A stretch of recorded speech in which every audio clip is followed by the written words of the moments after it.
This channel does not promote any violent, harmful, or illegal activities. All content provided by this channel is meant for an educational purpose only.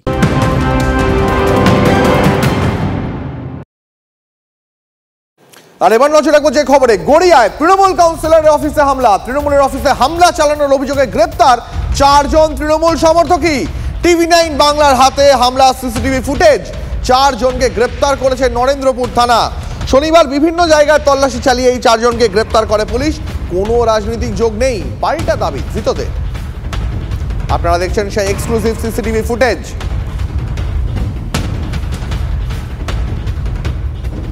আতঙ্কের মধ্যে রয়েছেন, বাড়ি বসেই কাজ করতে হচ্ছে আপনাকে। পরিস্থিতি তৈরি হয়েছিল, আমি থাকলে পরে তো আমিও খুন হয়ে যেতাম। আমাদের কর্মীদের যেভাবে মেরেছে, আর ওখানে 2 বছর ধরে আমি একটা মা ক্যান্টিন চালাই। আমাদের মমতা বন্দ্যোপাধ্যায়ের, আমাদের মুখ্যমন্ত্রী স্বপ্নের প্রকল্প, বহু গরিব মানুষ সেখানে খাবার খেতে আসে। আমাদের মহিলারা যারা মা ক্যান্টিন দেখাশোনা করে তাদের ওপরও অ্যাটাক করার মতো পরিস্থিতি হয়েছিল। আমাদের কর্মীদের ওপর মানে রীতিমতো যেভাবে চলেছে মানে অত্যাচার, মানে সত্যি কথা বলতে কি সব মিলিয়ে আমি ওই ঘটনা মনে পড়লে আমার মানে ঘুম চলে গেছে। আমি নিজেও অত্যন্ত মানসিক অশান্তির মধ্যে আছি। স্বার্থ ভাব পড়ছে যথারীতি আমি তাদের শত্রু হয়ে যাচ্ছি। ওরা দুষ্কৃতিমূলক কার্যকলাপ করবে, আমি এগুলো বরদাস্ত করবো না। আমার বিশেষ করে আমার ওয়ার্ডে এগুলো ওরা ভালো মনে মেনে নেবে না, তাহলে আমি ওদের শত্রু হয়ে যাচ্ছি। আপনি যাদের বলছেন যে দুষ্কৃতিমূলক কাজ, এই যাদের নামগুলো উঠে আসছে, এরাই তো আগের কাউন্সিলরের সঙ্গে থেকে সক্রিয়ভাবে তৃণমূল কংগ্রেস করেছিল। আজকে তারাই আপনার বিরুদ্ধে কেন চলে আসলো হঠাৎ করে? না, আগের কাউন্সিলরের বিরুদ্ধে কী করতে চায় না, এরা বিজেপি করতো 2021 সালে আমাদের সঙ্গে এসছিল। আমি কাউন্সিলর হওয়ার 1 মাস আগে, আমি কাউন্সিলর হওয়ার পর দেখি ওদের রূপ বদলে গেল। ওরা শর্টকাটে পয়সা রোজগার করব, তোলাবাজি করব, আমার নাম ভাঙিয়ে কয়েক জায়গাতে টাকা পয়সা তুলছিল। আমি যে খবর পেয়েছি ওদের অফিস থেকে বের করে দিই প্রায় 2 বছর 2 মাস আগে। আমি কাউন্সিলর হচ্ছি 2 বছর 3 মাস, 2 বছর 2 মাস আগে ওদের পার্টি অফিস থেকে বের করে দিই। তারপর তো ওদের কিন্তু দলের সাথে কোনো যোগাযোগ নেই। যারা গ্রেপ্তার হয়েছে তারা অধিকাংশই পূর্বে তৃণমূল কংগ্রেস হিসাবে পরিচিত ছিল, কিন্তু পিন্টু দেবনাথ কাউন্সিলর হওয়ার পরেই তাদেরকে দল থেকে বার করে দেওয়া হয়েছিল। আর তারা এলাকায় দুষ্কৃতিমূলক কাজ করতে পাচ্ছেন না বলেই পিন্টু দেবনাথের ওপরই বারবারই আক্রমণ করা হচ্ছে বলেই তিনি অভিযোগ করছেন। সেই প্রশ্নই এখন সাধারণ মানুষের। সত্যজিৎ মণ্ডল, TV9 বাংলা, গড়িয়া। বিচ্ছিন্ন একটা ঘটনা ঘটেছে। এত বড় দল, এত বড় তৃণমূল পরিবার, কোথাও কোনো বিচ্ছিন্ন কোনো ঘটনা ঘটেছে দল দেখছে এবং পুলিশ প্রশাসন সম্পূর্ণ নিরপেক্ষভাবে ব্যবস্থা হচ্ছে। ফলে এটা এমন একটা দল বা প্রশাসন, কোনো ঘটনা ঘটলে সঙ্গে সঙ্গে সংবেদনশীল সরকার, সংবেদনশীল প্রশাসন, পুলিশ ব্যবস্থা নেয়।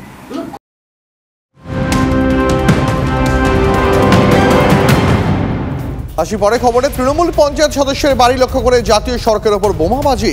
রেজিনগরের ছেতিয়ানিতে উত্তেজনা। বাইকে এসে 2 দুষ্কৃতী তৃণমূলের পঞ্চায়েত সদস্য আজিরুল শেখের বাড়ি লক্ষ্য করে বোমা ছোড়ে বলে অভিযোগ। স্থানীয়দের আরও অভিযোগ, তৃণমূলের গোষ্ঠী কোন্দলের জেরেই এই বোমাবাজি। ঘটনাস্থলে পৌঁছয় রেজিনগর থানার পুলিশ তদন্ত শুরু করেছে। আমার উপরে এই পঞ্চায়েত ভোট থেকে আমার উপরে বিরাট একটা আক্রমণ করার চেষ্টা করে। যোগে যেমন করে হোক মার্ডার করতে হবে, সেটা আমরা বুঝতে পারি সরাসরি। 20 তারিখ এর আগে পঞ্চায়েতে যা গুলি করেছিল তাতে বড়বাবুকে জানানো হয়েছিল, সেই জিনিসটাতে কোনো প্ল্যানিং যা পার্টির বলে হোক যাতে করেছিল।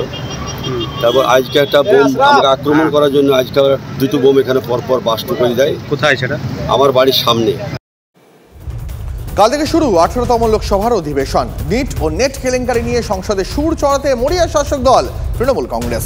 লোকসভায় তৃণমূলের নেতা সুদীপ বন্দ্যোপাধ্যায়ের সঙ্গে দেখা করলেন সংসদ বিষয়ক মন্ত্রী কিরেন রিজিজু। সরকার চায় সংসদের অধিবেশন সুষ্ঠুভাবে চলুক। সুদীপের সঙ্গে দেখা করার পর জানিয়েছেন কিরেন। সুদীপ বন্দ্যোপাধ্যায় অবশ্য জানিয়েছেন পরীক্ষা দুর্নীতি নিয়ে তারা ছেড়ে কথা বলবেন না। Leader of our country, Honorable Chief Minister of West Bengal. We will seek hard cooperation also. And under Sudeep Das guidance, the parliamentary party will also have my constant support and all efforts to work together.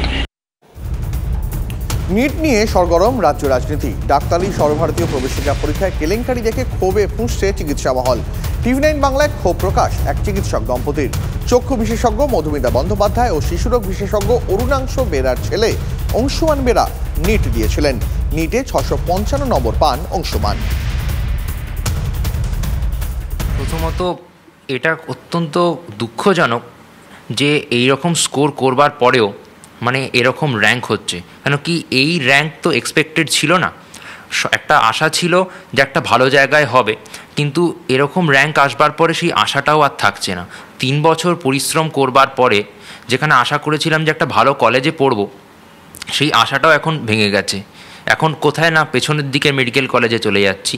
তো সেই যে এখানে তো অবিচারটা শুধুমাত্র আমার সাথে না, সবার সাথেই অবিচারটা হয়েছে। অবিচার এক ধরনের, আমার যেখানে পড়ার কথা ছিল আমাকে সেখানে পেছন দিকে চলে যেতে হলো মেডিকেল কলেজগুলোতে, মানে হয়তো এইটাতে নিতে হবে, অথবা যারা পেয়ে যেত মেডিকেলেতে তাদেরকে হয়তো তারা চান্সই পাবে না।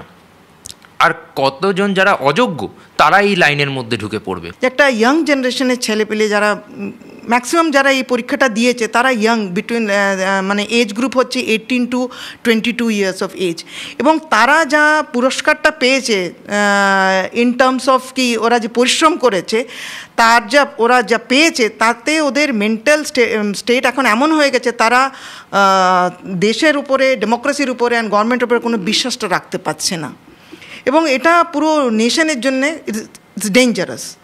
সেকেন্ড টাইম যে উইন্ডো ওপেন করে রেজিস্ট্রেশন করা হলো, অ্যাটলিস্ট 25,000 রেজিস্ট্রেশন করা হয়েছে, ওটা খুব সাসপিশাস রেজিস্ট্রেশন।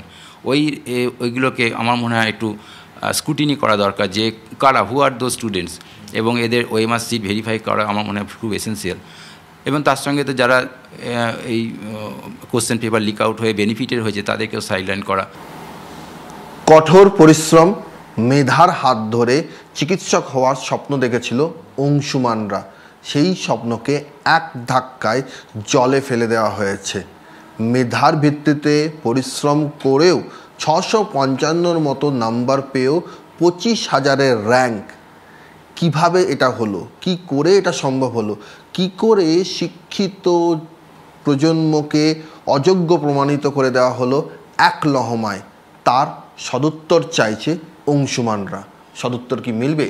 ক্যামেরায় কল্যাণ মণ্ডলের সঙ্গে সৌরভ দত্ত, টিভি9 বাংলা, কলকাতা।